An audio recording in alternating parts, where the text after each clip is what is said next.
they said about the Archons. And one was that they lacked the ability to express the creative force. I would put it like this. If you gave them a blank sheet of paper and said, create something like a reality, they couldn't do it. But what the Gnostic writings say is they're experts at taking something that already exists, like the reality before this hijack, as I would call it, the one we experience now, and twist it.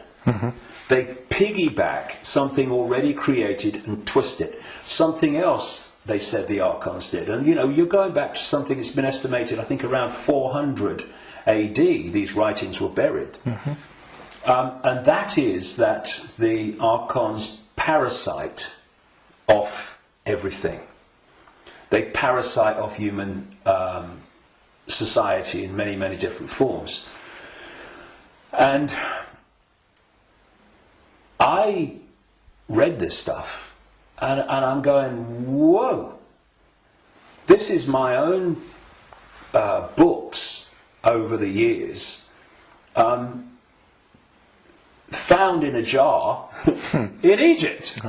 Not all the detail of my books, but the basic themes, because it fitted totally. And then you go to the Islamic belief. And not just the Islamic belief, because this came from pre-Islamic Arabia originally. And that is the very considerable focus in Islam on energetic beings they call the jinn. And when you look at the jinn and you look at what the Gnostics said about the Archons, hallelujah, hello, they're the same thing. And then you go around other cultures and you see the same recurring theme. And so when you look then at human society,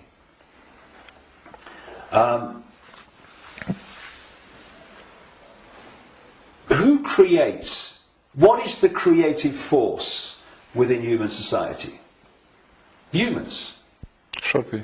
What do these families that I've been exposing all these years, what do? They piggyback off that creative force and manipulate it and direct it in a way that suits them. What do these network of families also do? They parasite off human effort, human labour, human energy, human creativity. The banking system, I rest my case. What is the global banking system except a structure totally focused on parasiting the energy and off the efforts of the human population? What is taxation? In the way that it is today, it is parasiting of human efforts and human creativity. So, what I also found interesting is that the Archons are described as we would say, like cyborgs. They almost like, they're computer-like. And they serve this force they call the demiurge. Well, I've been talking about these reptilian entities that operate outside human sight but can come in, and the Archons can, but they can't stay for long because of the frequency difference. They can come in for a while, but it takes so much energy to stay in our reality because it's not their natural frequency band that they can't stay for long. And what they've done, just as a quick aside before I continue that thing about the reptilians, what they've done is they have created a network of bloodline families going way back to the ancient world, which represent their interests with invisible light because they can't come here and stay for very long. So these families, where their outer human form, if you like, is operating within the frequency band of visible light, they are the Archon representatives within human society. And this is why you get this network of families that sit on top of the banking system, the transnational corporation network, the media ownership level, top of science, top of the education system, top of the military, top of the global intelligence network. These are these families representing what the Gnostics called the archons. And I was just going to say a few minutes ago, when you look at how these archons are described, they're just like the reptilians that I've been writing about for years, in terms of their computer-like structured to the point of obsession society, which absolutely knows its hierarchical place. Every level knows its hierarchical place in it. And it's very robot-like and computer-like. It's not a flowing creative force. It's very structured. Boom, boom. And that's how the archons are described. And they have no compassion, no yes. I mean, empathy. The only one time I've taken psychoactive drugs in my life was in 2003 in a rainforest in Brazil, when I took a rainforest potion called ayahuasca.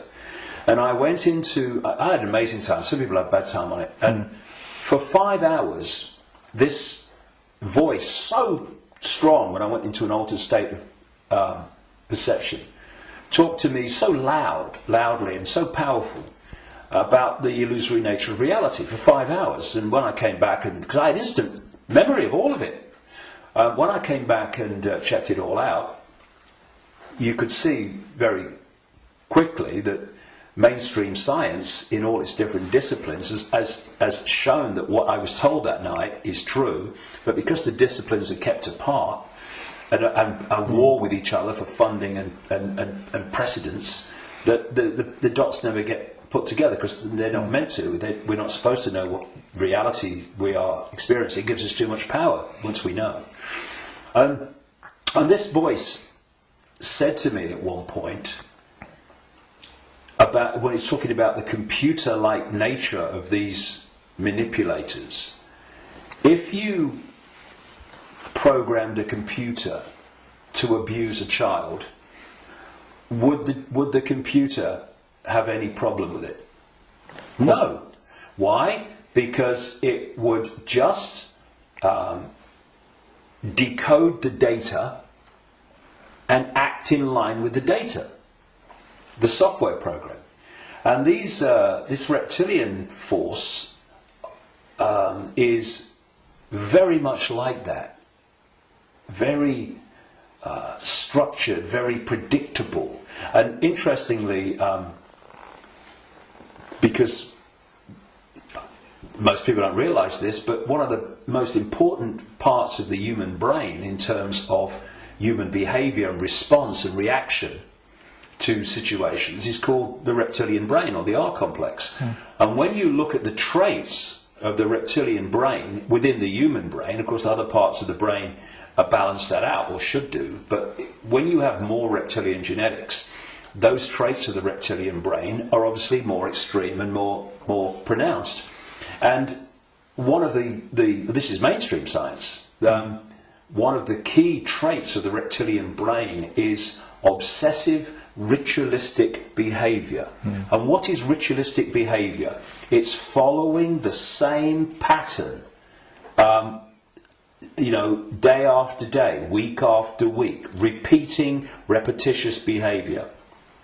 Now, this is robotic, and so you've got the reptilians described in those terms, the archons described in those terms, etc. And these forces are different expressions and names for the same thing. Now, one of the manifestations of this network of bloodlines that represent this archonic reptilian force within human society is the royal families going back to the ancient world, and the aristocratic families that surround them. Why?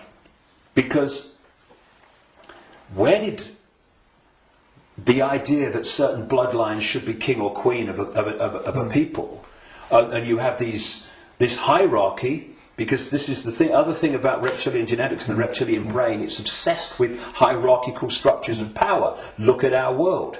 Look at the royal families and the aristocracy. It's absolutely rigid with hierarchy. Everyone knows their place. You're a viscount, you're a baron, you're a lord, you're a king, you're a prince, and all this stuff. Yep. This is the human expression, or the partly human expression, because they're hybrids, of the reptilian archon obsession with hierarchical structure manifested in our world. Because what they're doing is bringing that archonic reptilian reality into our world and making our world like theirs, more and more and more. Now, we have this thing, of course, going way back, which goes under the title of things like the divine right to rule. And what is that? That's the right to rule because of your bloodline, because of your DNA. And we have the ancient emperors of China claiming the right to be the ruler because of their descendants from the serpent gods. And the association between the serpent and the snake with royalty and royal families and royal bloodlines, just follow it back. And so you look at these royal bloodlines that have come through, because what happened is that there came a time when the human population started to reject overt, in-your-face dictatorship from royal bloodline. And that you had that move where this force, not entirely, not least in Britain, moved into what I call the dark suit professions of banking and business and all the rest of it. And politics, and have gone on manipulating from that point of view. But some of them survived, like the British royal family. Now, if you want to see a group of people that are so obsessed to the extreme, not just with hierarchy, but my goodness me, they are. The whole British class system, as they call it, is based on, obviously, hierarchy, which is based on the head of state being the Queen.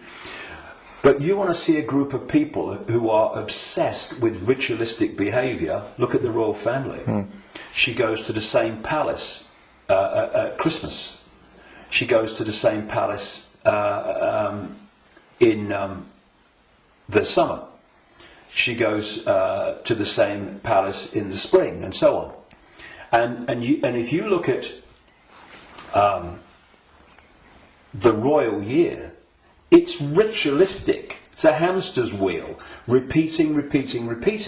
And then, and we've seen in the week that we're talking, 60 years the Queen Elizabeth, 60th yes. year on the throne, the Diamond Jubilee. It's really been in our face in the last few days, and I've watched as much as I can because I wanted to follow the ritual. But, you know, Britain is famous for what is called pomp and ceremony. You know, the guards in red jackets and black hats, need a haircut, marching up, changing of the guard, and then you've got people in breeches and all this stuff. It's unbelievable.